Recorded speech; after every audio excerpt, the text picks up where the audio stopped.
आज की वीडियो में हम बात करेंगे फ्रांस और इटली के हवाले से। फ्रांस में किस किस्म की जॉब मिल सकती है नए बंदे को और कितना बंदा कमा सकता है। इटली में नए बंदे को कौन सी जॉब मिल सकती है और वो कितना कमा सकता है। इटली में पेपर्स बनवाने का तरीकाकार क्या है, फ्रांस में पेपर्स बनवाने का तरीकाकार क्या है, और जो लोग इटली या फ्रांस में स्टडी वीज़े पर जाना चाहते हैं उनके लिए क्या इंफॉर्मेशन है। तो जल्दी से आपके साथ ये वीडियो शेयर कर देते हैं। इसमें एक चीज़ ज़हन में रखिएगा कि अगर कुछ मुश्किलात का मैं जिक्र करूंगा तो उसका ये मतलब नहीं होता कि मैं आपको डिमोटिवेट कर रहा हूँ या मेरा मकसद है कि आप वहाँ पर ना जाएँ। और अगर मैं कुछ ऐसी बात करूंगा कि जिससे आपको जाहिर लगे कि जी ये बंदा सुहाने ख्वाब दिखा रहा है, तो ऐसा नहीं है। तो इस वीडियो में जो है ना वो अच्छी चीज़ें भी आपको बताई जाएंगी और वहाँ के जो नेगेटिव चीज़ें ना वो भी दिखाई जाएंगी, इसलिए वीडियो को खुले दिल से जो है ना वो आप सुनिएगा। सबसे पहले बात करेंगे हम इटली की। इटली जो कि बहुत ही एक तारीखी और बहुत पुराना मुल्क है यूरोप का। ऑफकोर्स वहाँ पे यूरो चलता है और उनकी इटालियन ज़ुबान है। इटली में बहुत ज़्यादा लोग जो डंकी लगा के जाते हैं ना वो सबसे पहले इटली जाते हैं। मेजॉरिटी उनकी इटली जाती है, यूनान से या वो सर्बिया से जहाँ से भी होके आते हैं ना उनका मस्कन होता है कि किसी तरीके से इटली पहुँच जाएं। जब एक नया बंदा इटली जाता है ना तो सबसे पहले उसका काम होता है कि वो किसी तरीके से असाइलम कर ले। असाइलम करने के लिए वो मुतलका डिपार्टमेंट जाता है और उसको जो है ना वो कैंप के लिए दरख्वास्त देनी पड़ती है। कैंप का मतलब होता है कि एक घर होता है, रहायशगाह होती है, वो उसको चाहिए होती है ताकि एक तो उसके आर्जी जो आर्जी उसके पास पेपर है वो आ जाए और दूसरा उसको सर छुपाने के लिए घर मिल जाए। इसके साथ साथ उसको कुछ दिनों, आजकल हालात थोड़े वहाँ पे इटली के ख़राब हैं और आपको 4-4 महीने 3-3 महीने भी इंतजार करना पड़ता है घर लेने के लिए। आप जैसे भी है जहाँ मर्जी रहें, और बहुत सारे ऐसे लोग हैं जो पुलों के नीचे भी हमारी कम्युनिटी के रहते हैं, पार्कों में सोते हैं। तो जब उनको घर मिल जाता है फिर उनका असाइलम चलना शुरू हो जाता है और उनको कुछ पैसे भी मिलना शुरू हो जाते हैं और वो जस्ट उनके खाने पीने के लिए होते हैं। वहाँ इटली में जॉब जो बंदे करते हैं, इलीगल हों या उनके पास पेपर हैं या नहीं, लेकिन वो नए बंदे हैं, तो सबसे ज़्यादा इटली में काम ज़मींदारा का है, ज़रायत का काम है। ज़रायत के शोबे में लोग जाते हैं। पाकिस्तानी ठेकेदार हैं, इंडियन ठेकेदार हैं जो वहाँ पे रकबे का ठेका ले लेते हैं और फिर उनके एजेंट होते हैं शहरों में, क्योंकि ये रकबे होते हैं देहातों में। तो वो अपने एजेंटों के ज़रिए रब्ता करते हैं कि ऐसे नौजवान जिनको जॉब्स की ज़रूरत है या जिनके पास पेपर्स नहीं है वो हमें ला के दें, हम उनको जॉब्स भी देंगे, पैसे भी देंगे और कोशिश करेंगे कि उनके पेपर्स भी बनवा दें। ये वो सबज बाग दिखाते हैं। उसके बाद लड़के आ जाते हैं। ये बहुत शहरों से दूर फार्म्स हाउसेज होते हैं और वहाँ पर आपने खेतों में काम करना होता है, हाल चलाना होता है, ट्रैक्टर चलाने होते हैं, जानवरों की देखभाल करनी होती है, फिर इसके साथ साथ फल तोड़ने होते हैं, फसलें उगानी होती हैं, अंगूर वगैरह जो दूसरे फल है ना, इनकी जो बहुत बड़ी बड़ी फसलें हैं वहाँ पे उनमें काम करना होता है। आपको वहाँ पर ये जो ठेकेदार है ना ये 5 यूरो 1 घंटे की तनख्वाह देंगे। 8 घंटे काम करना होगा, 1 घंटे की उसमें ब्रेक होती है। क्लियर हो गया। अब ये काम जो है ना आपने सुबह 8 बजे से स्टार्ट करना है, 12 बजे आपको ब्रेक होगी और 5 बजे आपने ख़त्म कर देना है।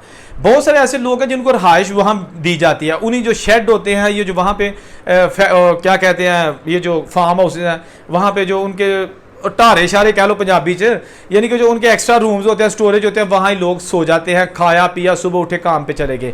इन लोगों के साथ मसला क्या होता है, ये जो गैर कानूनी तौर पर वहाँ पे बेचारे काम करते हैं। बहुत सारे ऐसे लोग हैं कि जब इन्होंने काम छोड़ना हो तो पिछले पूरे महीने के पैसे इनको ठेकेदार नहीं देते, कहते हैं जाओ जो मर्जी कर लो, पैसे है नहीं। ये भी अगर ना हो तो फिर भी उसके अलावा भी अगर नहीं भी आपने काम छोड़ना तो फिर भी वो अंडर पैसे रखते हैं, अंडर पेमेंट। और आपको महीने के अगर फॉर एग्जांपल आपने 25 दिन काम किया तो कहेंगे नहीं जी तेरा तो 18 दिन का काम है सी, यानी कि वो जानबूझ के उनसे पैसे खाने के चक्करों में रहते हैं। तो ये जो जिनसी और माली इस्तेसाल है ना, ये सिलसिला आज से नहीं बहुत पुराना है और आज के दिन तक जारी है। ये जो इटली में जो है ना हालात हैं वो आपके साथ शेयर कर रहा हूँ। वहाँ पे खर्चा जो अगर लोग वहाँ पे रहते हैं शहरों में तो देखें शेयरिंग में रहते हैं और शेयरिंग में जो एवरेज खर्चा है ना 150 यूरो एक बंदे का होता है जो लड़कों के साथ रहता है। एक के कमरे में 2-2 3-3 150 यूरो वो देते हैं एक महीने का खर्चा आ गया खाने का। तो अगर वो घर में ही कलेक्शन करके आटा चावल घी वगैरह ला के खाना बनाते हैं तो ये मैक्सिमम 150 जो है ना वो पर हेड खर्चा सबसे आ जाता है। 200 तक भी जा सकता है, लेकिन 150 एक एवरेज है जो कि हमने वहां रह के देखी है। ठीक हो गया। ये तो हो गया 300 तकरीबन आपका खाने का और रहने का। इसके बाद आपको 50 तकरीबन चाहिए होते हैं जो आपका कार्ड होता है जिसपे आपने सफ़र करना होता है। अगर तो आप वहाँ पे जो है ना वो ज़्यादा सफ़र करते हैं तो वो कार्ड बनवा लेते हैं महीने का, उसमें 40-50 जितने भी है वो एक लमसम यूरो लोड करवा लेते हैं और वही आपका ट्रेन और बसेस के लिए चलता रहता है। तो इस तरह ये तकरीबन 300 350 400 लगा लें। 400 अगर महीने का आपका खर्चा हो जाता है, इससे ज़्यादा नहीं होता। 400 का मतलब है 400 यूरो का मतलब है कि तो 30,000 के लगभग आपका पाकिस्तानी वहां पे खर्चा हो जाता है। अगर आप फॉर एग्जांपल 3 लाख कमाते हैं वहां का, यानी 1000 यूरो महीने का आप कमाते हैं, ये कम से कम जो सैलरी है वो आपको बता रहा हूं, जो इलीगल बंदा 1000 यूरो कम से कम कमा लेता है, इससे ज्यादा भी कमाते हैं। तो 1000 में से 400 खा लिया, 600 फिर वो बचा सकता है। 600 का मतलब 2 लाख पाकिस्तानी रुपए, तो वो 2 लाख बेच सकता है। वो अलग बात है कि वो नहीं बेचते या वो अपने मुस्तकबिल के लिए कुछ अपने पास सेविंग भी कर लेते हैं, फिर उनके जो घर वाले हैं ना उनको वो 1 लाख भेज देते हैं, लेकिन घर वालों का भी सिस्टम चलता रहता है। अब ये सिलसिला कब तक चलेगा इसका कुछ नहीं कहा जा सकता। तो ये जनाब वहाँ पे हो गया। पेपर बनवाने के लिए वहाँ भी आप शादी कर सकते हैं, इसके बाद साथ साथ असाइलम अगर पास होता है तो उसके भी आपको 10 साल के भी पेपर मिल सकते हैं, 5 साल के भी मिल सकते हैं। तो ये वहाँ के है। इसके साथ वहाँ की इमिग्रेशन भी कभी कभी ओपन होती है और लोग उसका भी प्रोसेस शुरू कर देते हैं, लेकिन वो बहुत कम चांसेस होते हैं। एक बुरी चीज़ जो अभी इटली ने शुरू की है, उन्होंने कहा जी जो हमारे मुल्क में आके असाइलम करेंगे इनको हम अल्बानिया भेज देंगे। अल्बानिया नॉन यूरोपियन कंट्री है, वो शेंगन एरिया का हिस्सा नहीं है। तो वहाँ पर जो इटली ने 2 बहुत बड़े एक सेंटर्स बनाए हैं असाइलम सीकर्स के लिए, अल्बानिया को की हुकूमत को पैसे दे के, कि जो हमारे मुल्क में आके असाइलम करेगा हम उसको फौरी तौर पर उठा के अल्बानिया भेज देंगे। जब तक उसके केस का फैसला नहीं होगा वो अल्बानिया में रहेगा। अगर उसका केस रिजेक्ट होता है तो वो जिस मुल्क से आया वहां चला जाए, नहीं पास हो जाता है तो वो इटली आ जाएगा और यहां आके काम करेगा। ठीक हो गया। बात करेंगे आप थोड़ी सी फ्रांस की। मैं जल्दी जल्दी वीडियो इसलिए बनाता हूं कि आपका वक्त ज़ाया ना हो, लंबी चौड़ी बातें मुझसे नहीं होती, काम की बातें होती हैं। अच्छा, फ्रांस में नया बंदा आता है, इटली में होकर वो ज़्यादातर फ्रांस में लोग आते हैं।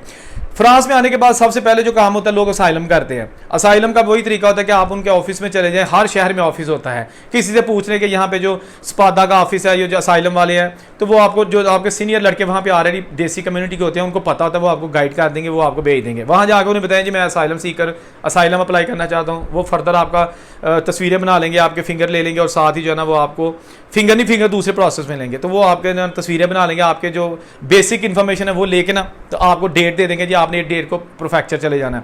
प्रोफेक्चर दूसरा डिपार्टमेंट है। वहाँ जाकर प्रोफेक्चर में आपसे छोटा सा इंटरव्यू होगा और साथ ही आपके फिंगरप्रिंट्स लेंगे, 10 उंगलियों के तस्वीरें बनाएंगे।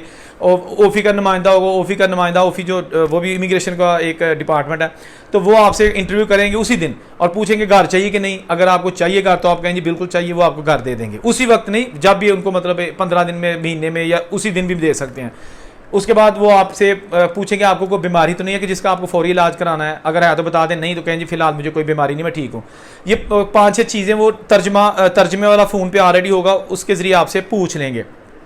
उसके बाद क्या करेंगे कि आप लोग जो है ना आपको महीने के पैसे भी लग जाएंगे, आपको घर भी मिल जाएगा और आप वहाँ पे जो है ना इलीगल नहीं होंगे जब तक आपका केस चलता रहेगा।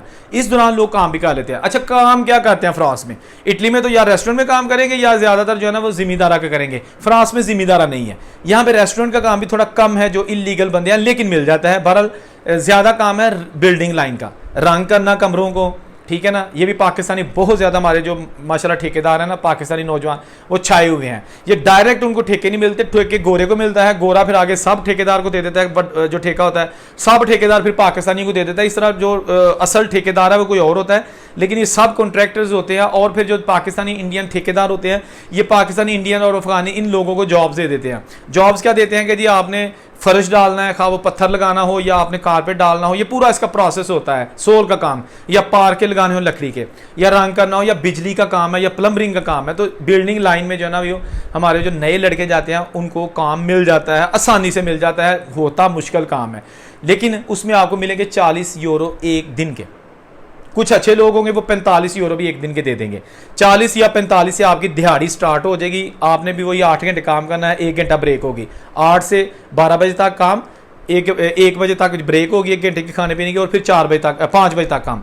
तो ये इसका हो गया प्रोसेस। ये ज़्यादातर काम होते हैं शहर से बाहर, सराउंडिंग एरियाज जो होते हैं ना, जिस तरह मतलब है एक बड़ा शहर है उससे तकरीबन 1 घंटे की ड्राइव या आधे घंटे की ड्राइव थोड़ी बाहर होती है, क्योंकि वो लोकेशन जो है ना शांतिया कहीं भी हो सकता है। बहरहाल वो भी जो लड़के होते हैं ना मजबूत असाब के मालिक, या जिन्होंने ये होता है कि हम कुछ भी कर लेंगे, वापस पाकिस्तान नहीं जाना या इंडिया नहीं जाना, तो वो वहाँ काम कर लेते हैं। मम्मी डैडी वाले जो लड़के होते हैं उनका काम नहीं है, क्योंकि आपने सीमेंट की बोरियां भी उठा के first floor, second floor, third floor पे लेके जानी है, क्योंकि वो सीमेंट आपने फर्श डालना है। पत्थर उठाने हैं, टाइलें उठानी है, सामान इतनी इतनी बड़ी मशीनें आपके सामान के साथ होती है वो उठानी होती हैं, और वो उठाता है जो नया लड़का होता है 40 वाला या 45 यूरो वाला, ठीक है। उसके बाद ये प्रोसेस चलता रहता है। अगर आपकी 20 दिहाड़ियाँ भी लग जाए 40 यूरो के हिसाब से, तो आप 800-900 जो है ना वो महीने का आराम से कमा सकते हैं, और अगर ज़्यादा काम कर सकते हैं तो ज़्यादा भी कमा सकते हैं। जो सीनियर लड़के हैं वो 60, 70, 80 यूरो आराम से वहाँ पर दिहाड़ी ले रहे हैं।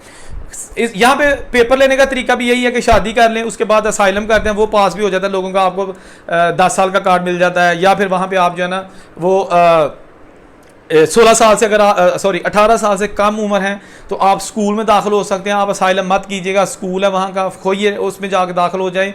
18 साल की एज तक वो आपका सारा खर्चा भी उठाएंगे, खाना पीना रहना सब कुछ आपको देंगे, पढ़ाएंगे भी, ज़बान भी सिखाएंगे फ्रेंच। और उसके बाद जब 18 साल के हो जाएंगे आपको बाहर भेज देंगे कि आप जाओ जाके काम करो, लेकिन काम से पहले आप कॉन्ट्रैक्ट ढूंढ के लाओ, फिर प्रोफेक्चर से आपको मंजूरी मिलेगी और आपके पेपर पक्के बन जाएंगे। वो इसका फर्दर प्रोसेस है।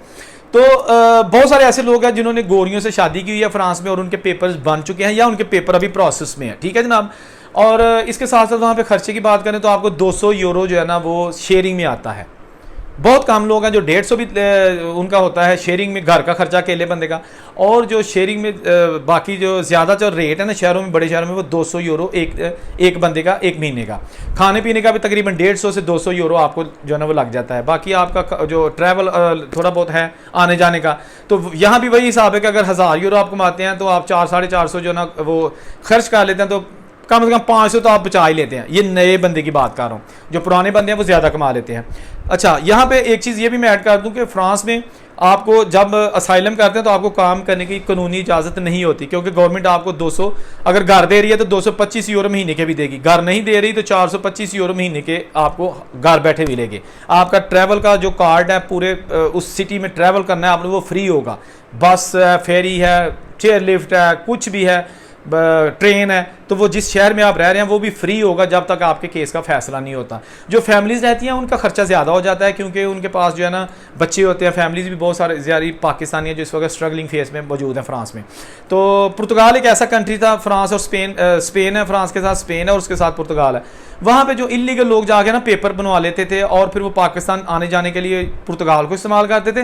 काम वो किसी भी यूरोपीय मुल्क में जाके वो करते थे, गो कि उनको काम करने की इजाज़त नहीं होती थी। विजिट कर सकते हैं लीगल तरीके से, लेकिन ऐसा खैर चलता रहा। तो अब तो खैर जो नए लोग हैं अभी इलीगल हैं उनको पुर्तगाल की ऑप्शन भी ख़त्म कर दी गई है, क्योंकि वो अब पुर्तगाल में इमिग्रेशन जो है ना वो उनकी बंद है। तो अब देखते हैं इसमें फर्दर प्रोसेस क्या हो सकता है। ये मैंने जल्दी आपको एक कंपैरिजन दिया है ताकि आपको एक आइडिया हो जाए, बाकी ये तो बहुत लंबी वीडियो बन सकती है। हाँ, एक चीज़ मैं स्टडी के बारे से आपको बता दूं, अगर बहुत सारे कम लोग हैं जो इटली में जाते हैं स्टडी पे, बहुत कम लोग हैं पाकिस्तान से। अगर यूरोप की बात की जाए तो जर्मनी में बहुत ज़्यादा लोग जाते हैं, क्योंकि जर्मनी में स्टडी फ्री है, ट्यूशन फी उसकी फ्री है। फ्रांस में फ्री नहीं है, लेकिन उसके बावजूद लोग जाते हैं, लेकिन थोड़ी तादाद में जाते हैं। फ्रांस में जाने का या जर्मनी में जाने का आपको फ़ायदा या नुकसान ये होता है कि जर्मनी, इटली को तो छोड़ दे, वहाँ तो स्टडी वीज़ा बहुत कम जाते हैं। जर्मनी में आपको स्टडी वीज़े की जो है स्टडी की कॉस्ट नहीं देनी पड़ेगी और आप काम करके अपनी सेविंग जो है बढ़ा सकते हैं। फ्रांस में आपको पैसे देने पड़ेंगे और आपको काम भी करना पड़ेगा, और आपको ज़ुबान नहीं आती तो फिर आपको मजदूरी ही करनी पड़ेगी। आप किसी रेस्टोरेंट में जॉब नहीं कर सकते, ज़ुबान जो है ना बहुत बड़ा एक बैरियर है। तो स्टडी वीज़े के बारे से फ्रांस या इटली को मैं रिकमेंड नहीं करूँगा। जर्मनी जा सकते हैं, नॉर्वे जा सकते हैं, नेदरलैंड जा सकते हैं, बेल्जियम जा सकते हैं। ये मुल्क यूरोप के जो है ना ये अच्छे हैं स्टडी के लिए। बाकी अगर यूके के में जाना है तो वो एक डिफरेंट जो टॉपिक आ जाएगा। तो ये छोटी सी वीडियो थी। अगर मजीद आपका कोई कमेंट रह गया है, कोई सवाल रह गया तो कमेंट में मुझे बताइएगा, मैं आपको जवाब दूंगा। अल्लाह हाफिज़।